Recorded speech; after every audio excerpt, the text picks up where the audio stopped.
وسلم على حبيبه الكريم الأمين العزيز الرؤوف الرحيم أما بعد فأعوذ بالله من الشيطان الرجيم بسم الله الرحمن الرحيم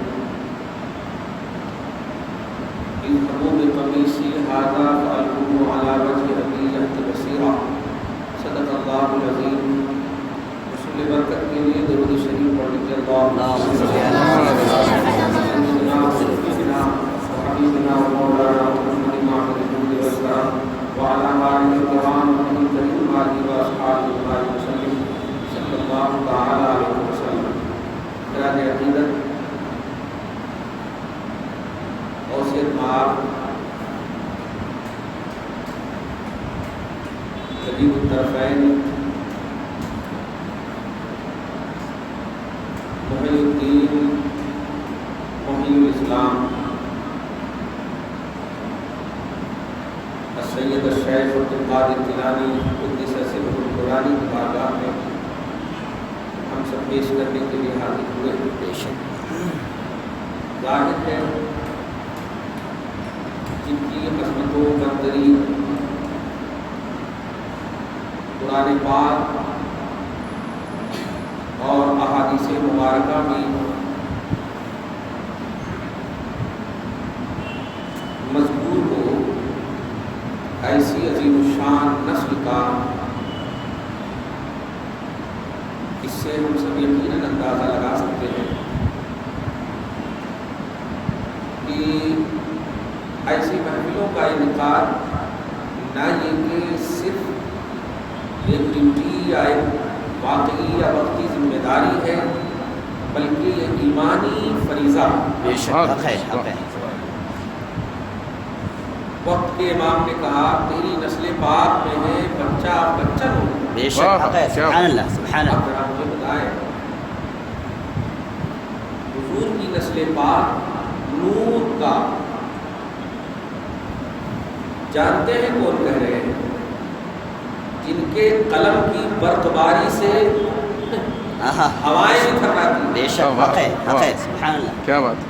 بے شک خنجر خوخار کہا گیا ہے ان کے قلم. بے شک خود انہوں نے کہا اپنے قلم کو کھریتے رضا ہے خنجر خوخار برقبار، سبحان اللہ.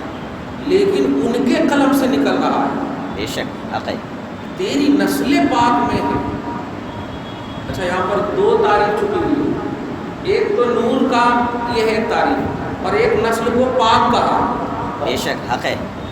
تیری نسل پاک میں. ہاں سورہ احزاب کی آیت نمبر 33 کی ترجمانی کر رہے ہیں. بے شک حق ہے. کہ اے لوگوں، اللہ کا یہ ارادہ ہو چکا ہے کہ نبی کے گھرانے والوں کو وہ پاک رکھے گا. بے شک حق ہے. تیری نسل پاک. ہاں اور نسل کے لیے بچپن ہی سے تو آغاز ہوتا ہے نا، ڈائریکٹ کوئی 50 سال کا پیدا نہیں ہوتا. تیری نسل پاک میں بچہ بچہ نور کا. یا رسول اللہ تو ہے عین نور، تیرا سب گھرانہ نور. اور تاریخ نہیں قرآن گواہ ہے کہ حسنی اور حسینی گھرانے سے افضل رب نے پیدا ہی نہیں کیا. حسنی اور حسینی گھرانے سے افضل رب نے پیدا ہی نہیں کیا. جن کی تعریف میں قرآن اتار دیا ہو، اب ایسی نسل کہاں سے آ سکتی ہے؟ بے شک ہماری اور آپ کی جو نسلیں ہوں گی، سادات کے علاوہ جو بھی نسلیں ہوں گی، یاد رکھیے وہ اگر ریلیٹڈ ہے ان سے، نسبت رکھتی ہے ان سے، تب تو باکمال ہے، نہیں تو کوئی حیثیت ہی نہیں ہے اس نسل کی.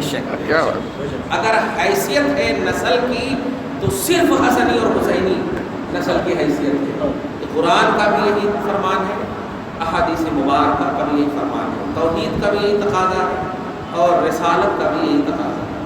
میں نے جو بھی قرآن کی آیت تلاوت کی سورہ یوسف کی آیت ہے، غالباً آیت نمبر 93 ہے. اس میں کبھی کبھی لوگ پوچھتے ہیں نا کہاں ہے غوث اعظم قرآن میں؟ اب وہ پیدا ہی ہو گئے تو نسل پاک رہے تب نہ پاک بات آئے. افسوس ہوتا ہے کہاں ہے قرآن میں. دیکھنا نا بابا، کہاں ہے قرآن میں؟ خالی بول دینے سے نہیں ہوتا نا. جو قرآن میں ہے وہ تو پیش کرو، کم سے کم 6666 آیتیں وہ پیش کریں گے نہیں، بس بول دیں گے کہاں ہے قرآن میں. یہ بتاؤ آپ ایمان لائے رسول اعظم صلی اللہ علیہ وسلم، آپ کا کلمہ لا الہ الا اللہ محمد رسول اللہ ہے نا، کلمہ یہی ہے نا. لیکن قرآن پاک نے خود واضح کیا ہے کہ آپ ایمان لائے وہ سارے انبیاء کرام، ساری کتابوں پر، سارے فرشتوں پر۔ آمنت باللہ و ملائکتہ و کتبہ و رسلہ، رسول بولے تو یہ پلورل کا صیغہ ہے، رسول بولے تو یہ سنگلت واحد کا صیغہ۔ کلمہ آپ پڑھتے لا الہ الا اللہ محمد رسول اللہ، لیکن ایمان مجمل، ایمان مفصل کیا پڑھتے ہیں؟ آمنت باللہ و ملائکتہ و کتبہ و رسلہ، ساری کتابوں پر، توریت پر بھی ایمان، انجیل پر بھی ایمان، زبور پر، سب پر ایمان لایا۔ دھیان دے رہے ہیں؟ بے شک ایمان سب پر لائے، پڑھتے کس کا کلمہ؟ محمد رسول اللہ۔ بے شک حق ہے۔ اس سے ایک ذہن دینا چاہ رہا اللہ کہ جتنے بھی میرے رسپیکٹڈ بندے ہیں سب کو فالو کرنا یہ ایمان ہے، بے شک حق ہے۔ یہ توحید ہے۔ لیکن چرچا صرف محمد رسول اللہ کا ہوگا، شہرہ محمد رسول اللہ کا ہوگا، لیکن ماننا رسپیکٹڈ بندے کو اور ان پر اتاری ہوئی باتوں کو، ان سے نسبت رکھنے والی چیزوں کا احترام کرنا، یہی ہے تقاضے توحید۔ تب تو آپ قرآن پاک کی آیتوں کو دیکھیے تو ایمان کے باب میں سب پر لا نفرق بین احد منہم، ہم رسولوں میں سے، نبیوں میں سے کسی کے درمیان ڈیوائڈ نہیں کرتے، سب کو ہم مانتے ہیں۔ نفس نبوت اور نفس رسالت میں کوئی فرق نہیں ہے۔ میں جو بتانے جا رہا ہوں وہ یہ ہے یوسف علیہ السلام۔ آپ کے قرآن میں کیا کر رہے ہیں؟ آپ کے قرآن میں سورہ یوسف یعنی یوسف علیہ السلام بنی اسرائیل کے نبی، اس میں کیا کر رہے ہیں؟ اور وہ بھی ایسا تذکرہ جس کو آخر میں جا کر کے اللہ نے خود کہا ہے، یوسف اور ان کے بھائیوں کے قصوں میں عبرت ہے، تو قصوں کہا گیا، جبکہ قرآن سب کہتے ہیں کہ یہ انسائکلوپیڈیا آف اسلام ہے، کانسٹیٹیوشن آف اسلام ہے، قانون خداوندی ہے، ہمارا قانون ہے، یہ کہتے ہیں نا۔ تو یوسف علیہ السلام کے بارے میں اسی قرآن میں قصے کی بات کہی جا رہی ہے۔ قصے قانون کو کہتے ہیں، قانون تو اس کو کہتے ہیں جو بلیو کی جائے، فالو کیا جائے، مانا جائے، اس پر عمل کیا جائے۔ تو جب خدا کی یہ کتاب قانونی کتاب ہے تو اب اس کو ماننا کیسے ہو؟ قصے کہانی کو کیسے مانیں گے؟ جواب ملا، اللہ کے محبوب بندوں سے جو چیز ٹچ ہو جاتی ہے اسے تم جو بھی کہو توحید کہلاتی ہے۔ بے شک ہے۔ قصہ بھی کہو تو توحید کہلائے، کہانی بھی کہو تو توحید کہلائے۔ بے شک دیکھا آپ نے؟ یہ عام اس کی بات ہے، توجہ دیجیے گا، جو اسی قرآن میں پارہ نمبر 3 میں آیت نمبر 51 میں اللہ پاک فرماتا ہے وَإِذْ أَخَذَ اللَّهُ مِيثَاقَ النَّبِيِّينَ لَمَا آتَيْتُكُم مِّن كِتَابٍ وَحِكْمَةٍ۔ یاد کرو جب نبیوں سے اللہ پاک نے ایک وعدہ لیا، وہ وعدہ کیا لیا کہ میں ایک نبی کو بھیجنے والا ہوں، ایک رسول کو بھیجنے والا ہوں، اگر وہ تمہارے زمانے میں آ جائے، ہر نبی سے تمہارے زمانے میں آ جائے، مطلب یہ کہ آدم سے کہا تمہارے زمانے میں اگر آ جائے محمد میرے نبی آ جائے، تم بھی ماننا اور اپنے ماننے والوں کو بھی منوانا۔ یہ وعدہ لیا ہے قرآن میں، آدم سے لے کر کے عیسیٰ تک ایک دم سب کو اللہ پاک نے کہا تم بھی ماننا، ماننے والوں کو بھی منوانا۔ اب جب اللہ پاک نے اس نبی کے، دھیان دیجیے، اس نبی کے امتیوں میں اور بلیور میں، فالوور میں، ماننے والوں میں کس کا سلیکشن فرمایا؟ وعدہ کے اعتبار سے آپ کا ڈائریکٹ نبیوں کو کہا کہ تم لتؤمنن، ان پر ایمان لانا۔ ایمان لانے والے کو امتی بولتے ہیں، ایکسیپٹڈ امت اجابت، امت اجابت، توجہ دے رہے ماننے والے کو۔ اب آپ بتائیے کہ آپ کے نبی کے بلیور کون کون ہیں؟ آپ چھوڑیے ان لوگوں کو، کون کون ہیں، کیا کیا ہیں؟ سب سے اعلیٰ اور افضل نبیوں اور رسولوں کی کوالٹی ہے، وہ آپ کے نبیوں کے بلیور ہیں۔ بے شک حق ہے، حق ہے۔ میں کبھی کبھی سوچتا ہوں سلیمان کا واقعہ کیوں ہے، اور سلیمان سے ٹچ چوٹی کا واقعہ، چوٹی تک کا واقعہ ہے اس کے اندر۔ بے شک چوٹی سے قرآن پاک میں خود مسئلہ نکلے گا۔ اگر ٹھیک ہے مارنے مرنے کا مسئلہ ہو تو ٹھیک ہے، لیکن جانتے ہیں حضرت سلیمان کوسوں دور رہتے تھے، اور سلیمان علیہ السلام کی آہٹ کو چوٹی جب سنتی تھی تو اپنے لوگوں سے کہتی تھی، اپنے قبیلے والوں سے کہتی تھی یا ایھا النمل ادخلوا فی، اے چوٹیوں، آج چوٹیوں گھروں میں سوراخوں میں داخل ہو جاؤ، سلیمان آ رہے ہیں۔ آپ بتائیے یہ چوٹی ایسی سب باتیں کرتے، ایسی سب باتیں، تو سلیمان علیہ السلام دور سے چوٹی کی اس بولی کو سن لیتے تھے اور کہتے تھے فتبسم ضاحکا من قولها، چوٹیوں کی آواز کو سن کر حضرت سلیمان ہنس پڑے، مسکرا پڑے، وقال، اور کہہ پڑے رب اوزعنی ان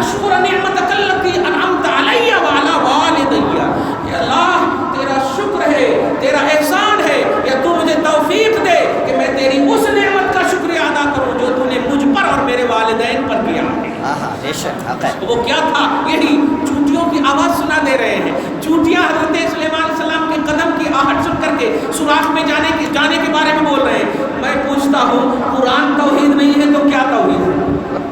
قرآن توحید نہیں تو کیا توحید ہے؟ چونٹی توحید ہے. چونٹی کا قصہ توحید ہے. سلیمان کے آنے کی آہٹ توحید ہے. کیوں؟ اس لیے کہ یہ قرآن میں ذکر ہے.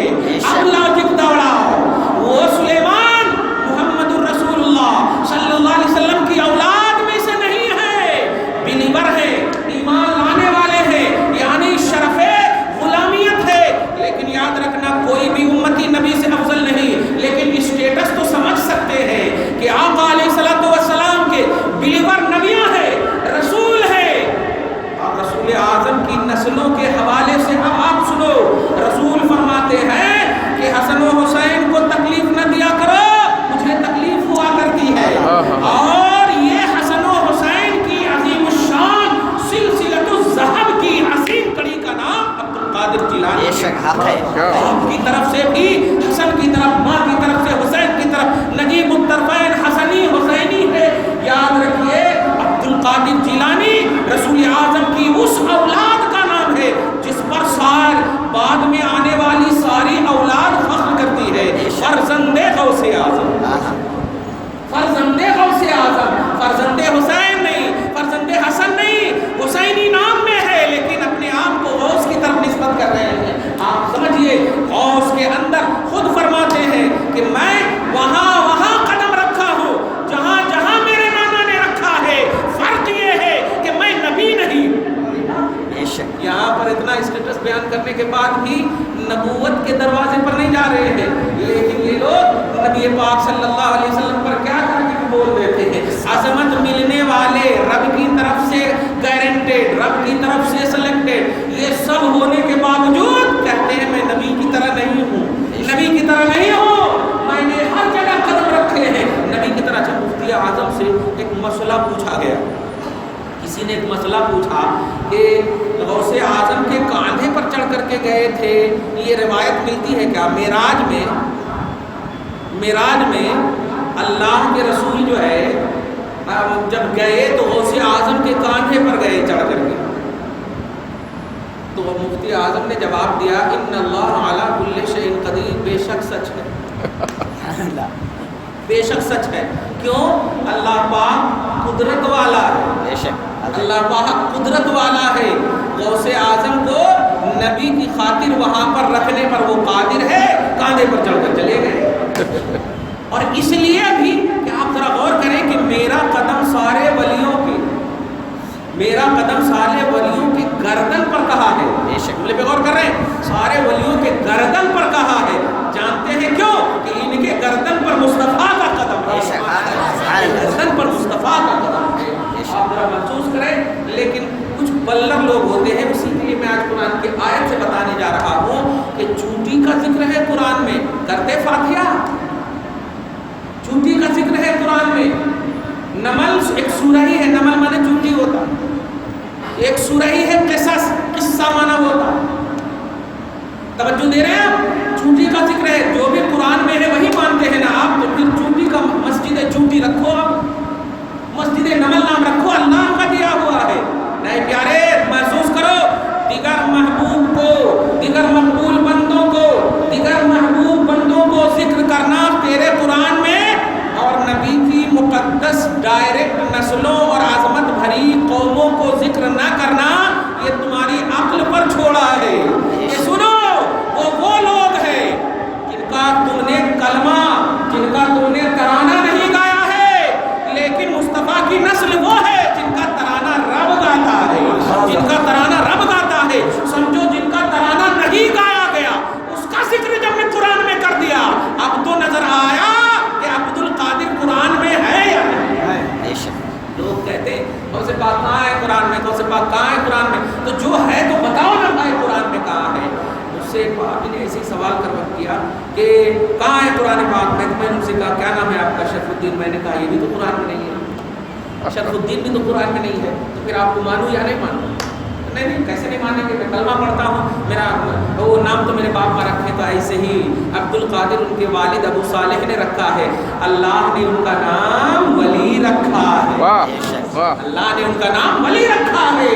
تو آپ کو نظر چاہیے، آپ کو آنکھ چاہیے، آپ کو دیکھنا چاہیے، نظارے تب صحیح نظر آئیں گے، نظر بدلے گی نظارے دیکھنے والا چاہیے۔ نبی کی بارگاہ ہے، ابو بکر عمر سب ہے موجود، ابو جہل لوٹتا ہوا آیا، اے محمد میں نے آپ سے زیادہ بدصورت کسی کو نہیں دیکھا۔ نبی نے ہنستے ہوئے کہا بالکل سچ کہہ رہے ہیں۔ ابو بکر صدیق نے کہا یا رسول اللہ ایسا ہو ہی نہیں سکتا، میں نے آپ سے زیادہ حسین کسی کو نہیں دیکھا، تو تم بھی سچ کہہ رہے ہو۔ عمر سے رہا نہیں گیا، ایسا کیسے ہوتا، آپ کالے بھی ہیں گورے بھی ہیں، آپ ایسے بھی ہیں ویسے بھی ہیں۔ جواب ملا میں آئینہ خدا ہوں، میں آئینہ خدا ہوں، اور آئینے میں کالا آتا تو کالا دکھتا، گورا آتا تو گورا دکھتا۔ ابو جہل سیاہ بن کر کے آیا، کالا بن کر کے آیا، اسے کالا نظر آیا، ابو بکر صداقت کے حسین بن کر آئے، نظر کو بدلنا ہوگا غوث کو سمجھنے کے لیے، غوث کے اسٹیٹس کو سمجھنے کے لیے۔ عبد القادر اگر سمجھو گے تو سمجھ نہیں پاؤ گے، ولی سمجھو جو رب نے ان کا نام رکھا ہے۔ الا ان اولیاء اللہ لا خوف علیہم ولا هم يحزنون، یہ قرآن نے کہا ہے۔ کون ہے اللہ کے ولی؟ 3 دن کی جماعت میں جانے والے، 40 دن کے اس میں چلے میں جانے والے، یہ اللہ کے ولی ہے جو اپنے باپ ماں پر فتویٰ لگاتے ہیں آ کر کے، یہ بدعتی ہے، یہ شرک ہے۔ قرآن کہتا ہے مشرک ماں باپ کا بھی ادب کرنا ہے، مشرک ماں باپ کا بھی ادب کرنا ہے۔ بتا غوث اعظم کے باپ کی والدہ مشرکہ تھی، ارے ایسی ولیہ تھی کہ اللہ پاک کو ان کی ولایت پر ناز ہے۔ خدا پاک نے حدیث یاد نہیں کروایا، یہ سنت قرآن یاد نہیں کروایا، 18 پارے کا حافظ قرآن غوث پاک بن کر کے آ رہے ہیں۔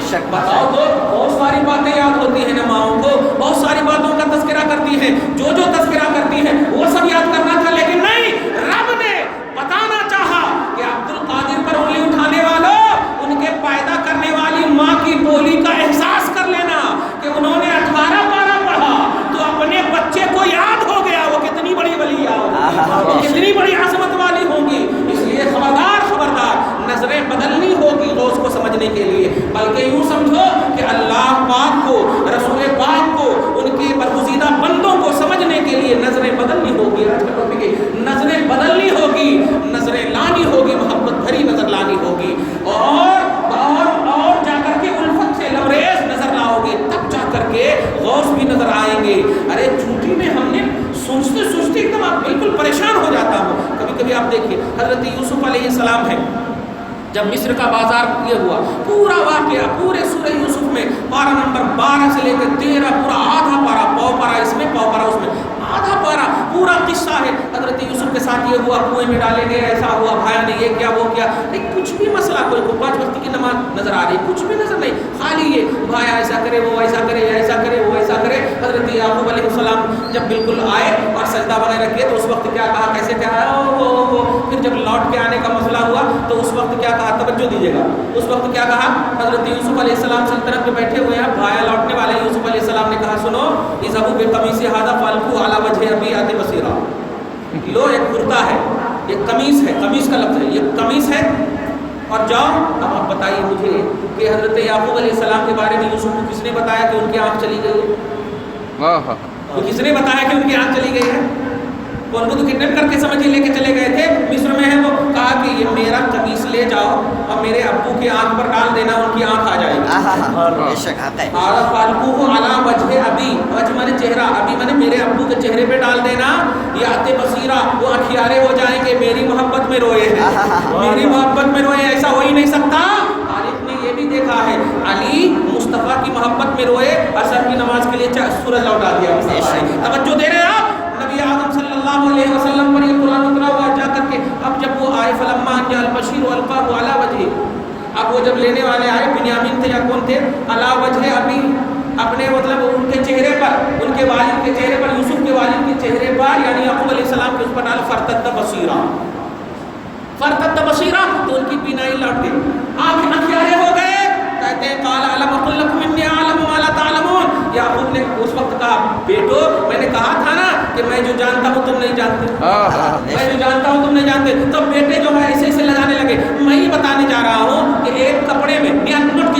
ایک کپڑے میں رب نے یہ تاثیر دے دی. حضرت یعقوب بھی نبی کے غلام, حضرت یوسف بھی نبی کے غلام ہے. نوٹ کرتے چلے جائیں, ان کی نبوت پر قربان, ان کی عظمتوں پر قربان, لیکن نبی کے غلام ہے وہ. ان کے کپڑے میں, حضرت یوسف کے کپڑے میں یہ تاثیر ہے کہ انکھیارے ہو گئے. تو یہ کہتے ہیں ایسا کیسے ہوتا جی, 12 سال کی ڈوبی ہوئی کشتی کو کیسے نکال سکتے, 12 سال کی ڈوبی ہوئی کشتی کیسے نکال سکتے. میں ادھر نہیں جانا چاہتا ہوں. امام اہل سنت نے اس روایت کو نقل کیا. 12 سال کی ڈوبی ہوئی کشتی کی روایت فتاوی افریقہ میں جو اعلیٰ حضرت کا لکھا ہوا رسالہ ہے اس میں یہ روایت نقل ہے کہ ایک بڑھیا 12 سال سے رو رہی تھی اس دریا کے پاس, 12 سال سے رو رہی تھی. عبد القادر کا جب گزر ہوتا ہے تو کیا کہنا, ارے عورت کو رسپیکٹ دینے والا مذہب اسلام کا وہ علمبردار تھا, توحید کا پکا سچا, وہ سینے سے لگا کر کہتا ہے ماں کیا کر رہی ہو, کیوں رو رہی ہو. کہا مجھے کچھ مت بولو, میں اپنے دلہا بیٹے کا انتظار کر رہی ہوں, میری بہو کو وہ کب لائیں گے, میری بہو کو وہ کب لائیں گے. کہا کیسا, تو کہا انہی طرف سے آنے والے ہیں. مکاشفہ کیا تو معلوم ہوا کہ اس کے اندر ڈوب گئے, اس کے اندر ڈوب گئے. کہا ماں اچھا ٹھیک ہے, آپ بہو بھی چاہ رہی ہو. اچھا ہاں, کیسے نہیں چاہ رہی ہو, اتنے دن سے ویٹ کر رہے ہیں, میرا بیٹا میری بہو نہیں لا رہا. اللہ اللہ, غوث پاک نے دریا کو حکم دیا.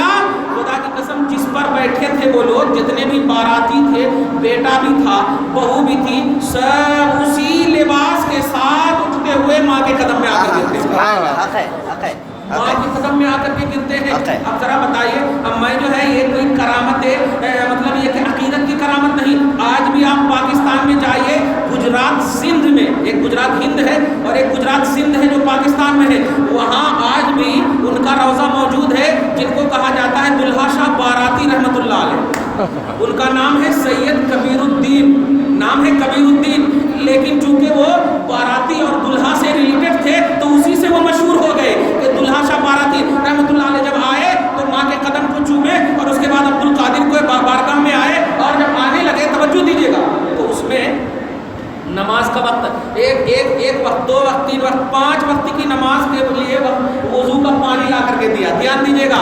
تو عبد القادر نے سید ان کو کہا, کیا کہا کہ اچھا تم نے 5 وقت کی نماز کا پانی دیا ہے, جا تجھے میں 500 برس کی عمر دیتا ہوں, 500 برس کی عمر دیتا ہوں. تو ان کا انتقال, یہ واقعہ ہے سن 5 اور 6 ہجری کا, تو ان کا انتقال جو ہے سن 11 ہجری یا 12 ہجری میں ہوئے.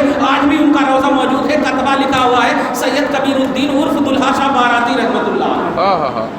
اب ان کو پریکٹیکلی طور پر بھیجیے. جیسے حضرت فقیہ ملت علی رحمہ بھی ایک دم نئے مفتی گزرے ہیں اور بڑے جلیل القدر مفتی ہیں. ان سے کسی نے سوال کیا کہ ایسا کیسے ہو سکتا ہے, اللہ کا نام لیے تو مطلب دریا پار نہیں ہوئے, جنید کا نام لیے تو دریا پار ہو گئے, ایسا کیسے ہو سکتا ہے. کہا بیٹا یہ تم اپنی عقل دوڑا رہے ہو. آج بھی جاؤ حاجی ملنگ میں ایک پتھر ہے, آج بھی جاؤ ممبئی میں ایک پتھر ہے کہ اگر مطلب اس ولی کا نام لیے تو پتھر اٹھتا, رب کا نام لیے تو پتھر نہیں اٹھتا. پریکٹیکلی طور پر بھیج دیا. تو ایسے ہی میں بھیجنا چاہتا ہوں, غوث اعظم کے اسٹیٹس کو سمجھنا ہو تو جاؤ گجرات سندھ میں, آج بھی دلہا شاہ باراتی رحمۃ اللہ علیہ یہ کتبہ لکھا ہوا ہے. یہ کون ہے, یہ دیگر انبیاء کرام کی عظمتوں پر قربان, یہ مصطفیٰ کی ڈائریکٹ اولاد ہے, مصطفیٰ کی نسلیں ہیں, اور وہ نسلیں جو مصطفیٰ جان رحمت کی رسالت کے پرچار کے لیے کیا کیا فاقہ کشی کی ہے تم نہیں جانتے ہو. ہماری اولاد سعودی عرب جاتی ہے تو مائیں بولتی ہیں بیٹا کھانے کا لحاظ کرنا, صحت کا لحاظ کرنا, کھانے پینے کا لحاظ کرنا. لیکن جب عبد القادر 18 سال کی جوانی میں ماں کو چھوڑنے کا وعدہ کرتے ہیں تو ماں یہ نہیں کہتی ہے بیٹا کھانے کا لحاظ کرنا, کہتے ہیں بیٹا ہر حال میں سچ بولنا, ہر حال میں سچ بولنا, جھوٹ کبھی بھی نہیں بولنا. ماں ولیہ اور بیٹا بھی وعدہ جب کرتا ہے کہ ماں ہر حال میں سچ بولوں گا. تو غوث اعظم نے کیا کیا, چوروں کو ابدال بنانے کا مسئلہ معلوم ہے, یہ وہ ابدال بنایا کرامت کی بنیاد پر نہیں, استقامت کی بنیاد پر.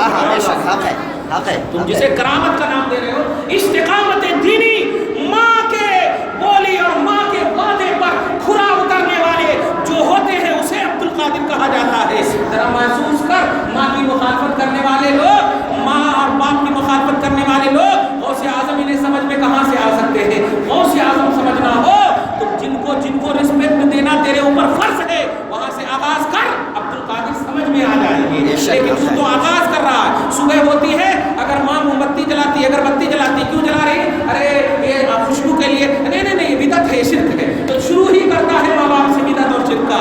نہیں, اسی لیے سمجھ میں یہ نہیں آ رہے ہیں. ہم قرآن پاک کی اتنی آیتیں ہیں, اب جیسے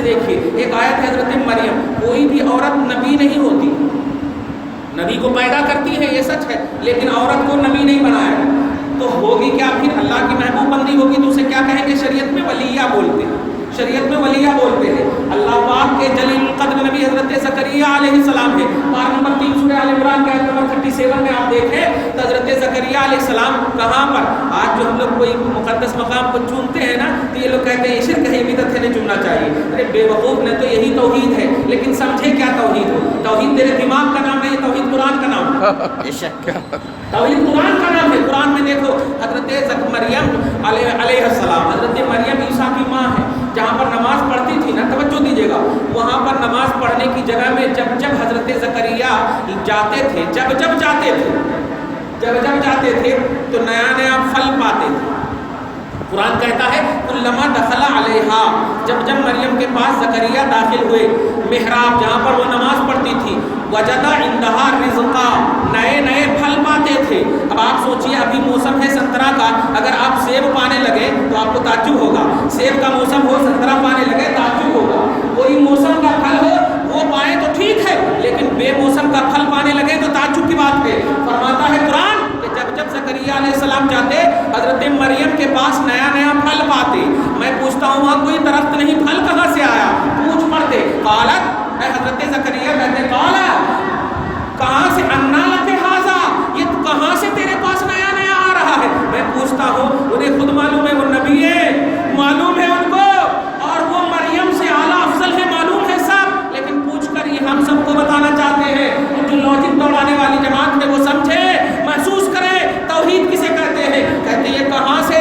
تو حضرت مریم کہتی ہے من عند اللہ، میں اللہ کی ولیہ ہوں، اللہ کی ولیہ ہوں. تو اللہ اپنے ولیہ کا انتظام فرماتا ہے. من عند اللہ، یہ اللہ کی طرف سے ہے. قالت من عند اللہ، یہ اللہ کی طرف سے. ان اللہ یرزق من یشاء بغیر حساب، اللہ جسے چاہ لیتا ہے بے حساب عطا کرتا ہے. مجھے اللہ نے چاہا عطا کرنا شروع کر دیا. میں پوچھتا ہوں کسی بھی در پر جانے کی امید لے کر کے جانا، اگر یہ حرام اور شرک بدعت ہوتا، المدد کا تصور دینا اگر یہ حرام اور شرک بدعت ہوتا تو زکریا علیہ السلام کو فوراً کہنا چاہیے تھا نہیں میں نبی ہوں، ایسا کیسے سوچ سکتا ہوں تیرے بارے میں. مگر یاد رکھنا جو اللہ کے محبوب بندے ہوتے ہیں ان سے امید توحید ہوا کرتی ہے، ان سے امید لگانا توحید ہے. چنانچہ یہ بتائیے کلما، یہ عربی کا لفظ ہے، جب داخل ہوئے، اس کا مطلب یہ ہوا کہ کئی مرتبہ داخل ہوئے ہوں گے، لیکن جب ظہور کرامت دیکھا، نوٹ کیجئے گا، جب ایک اللہ کی ولیہ کی کرامتوں کا ظہور دیکھا تو ایمان پختہ، عقیدہ پختہ، توحید پختہ، نہ یہ کہ ڈسکس کرنا شروع کر دیا ہے. توحید کی پختگی کا یہ عالم کہ اس وقت کہتے ہیں آیت نمبر 38 میں ہنالک دعا زکریا ربہ، پختگی آنی چاہیے. اتنا 1400 مطلب یہ کہ 900 800 برس سے غوث پاک کو سمجھایا جا رہا ہے، لیکن بجائے ایمان بڑھنے کے اور گھٹتا ہی ان کا چلا جا رہا ہے. یاد رکھیے، ارے آدم کے خلاف ظاہر ہونے والی چیز سے ایمان بڑھنا چاہیے. دیکھ نبی سے عبرت حاصل کر، وہ ہر حال میں اللہ کے مقرب بندے، وہ ڈائریکٹ بھی مانگتے تو کافی، لیکن نہیں. ہنالکا کا معنی ہوتا ہے وہیں پر، اسی وقت. جب اس ولیہ سے یہ لفظ سنا کہ اللہ عطا کرتا بے موسم بھی، تو حضرت زکریا کی عمر 100 برس کے اوپر تھی، یعنی ایسی عمر میں تھے، ایسے اسٹیج میں تھے کہ بچے ہونے کے چانس کا پہلو ہی نہیں، کوئی بچے ہونے کا پہلو ہی نہیں. لیکن اللہ پاک نے ایک خیال دیا، ایک تصور دیا، جہاں کہیں کچھ نہیں بنتی اللہ کی بارگاہ وہ ہے جو سب کچھ وہاں بن جاتی ہے. توحید کی پختگی دیکھے. حضرت زکریا اس وقت کہتے ہیں ہنالک دعا زکریا، اس وقت جب ولیہ سے یہ جملہ سنا تو جا کر کے اللہ سے دعا کیا. میں پوچھتا ہوں کیا اس سے پہلے اللہ سے دعا نہیں کیے ہوں گے؟ یقیناً کیے ہوں گے، لیکن قبولیت کی ضمانت تو دیکھیے. جب دعا میں وسیلہ ہوا کرتا ہے تو قبولیت کی گارنٹی ہو جاتی ہے. توجہ دیجیے گا، نبی کی ہر دعا قبول ہوتی، لیکن امت کو بتانے کے لیے قرآن میں یہ آیت اتری ہے. جب اللہ پاک کے اس نبی نے دعا کیا ہنالک، وہاں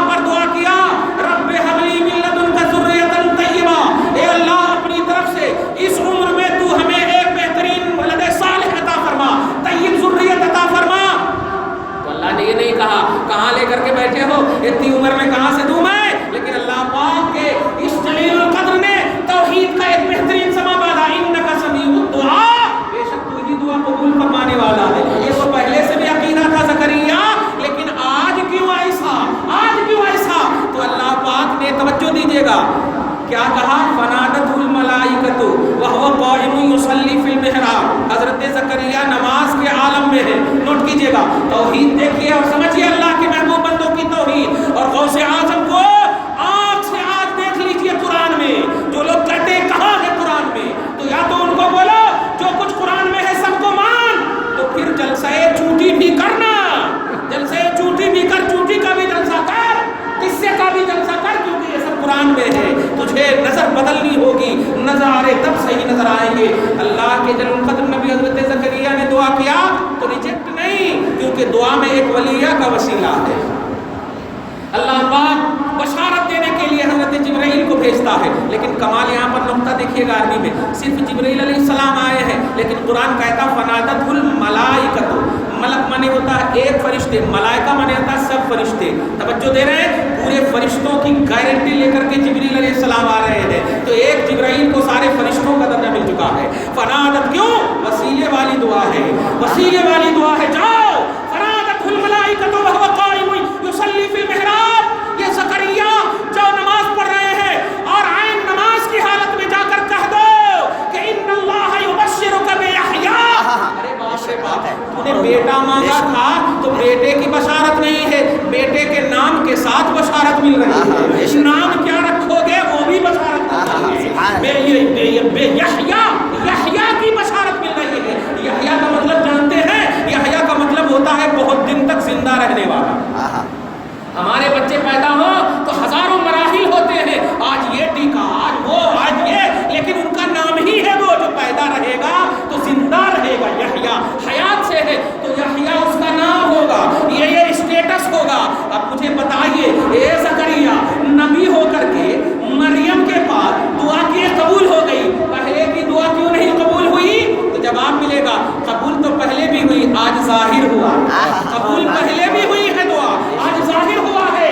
تو اگر تم اپنی دعا کی قبولیت کے نتیجے کو ظاہر اور رزلٹ صحیح بنانا چاہتے ہو تو وسیلہ دو. اور سنو پیارے، وہ دیگر نبیاں اور دیگر امتیوں کا مسئلہ ہے، وہ تمہیں اپنے نبی اور اپنے نبی کے ولیوں کے مسئلے کو سمجھانے ہی کے لیے یہ قرآن میں آیت اتاری ہے کہ جب ان نبیوں کو ان کے ولیوں کے وسیلے سے دعا کی قبولیت کی گارنٹی ہے تو وہ نبی تو میرے نبی کا غلام ہے، یہ تو نبیوں کے نبی ہے. دیکھ جب اس نبی کا ولی ہوگا تو سبحان اللہ، یہ تو ان کے ولیوں سے بہت ہی اعلیٰ ہوگا. میں مریم سے افضلیت کا فتویٰ نہیں دے رہا ہوں، ولایت کا کانسیپٹ بتا رہا ہوں. دیکھو یہ پارہ نمبر 19 ہے، حضرت آصف ابن برخیہ ہے، بڑے جلیل القدر ہیں. میں عبد القادر کو سمجھانا چاہ رہا ہوں علمی انداز میں کہ ان کی توحید کو سمجھیے.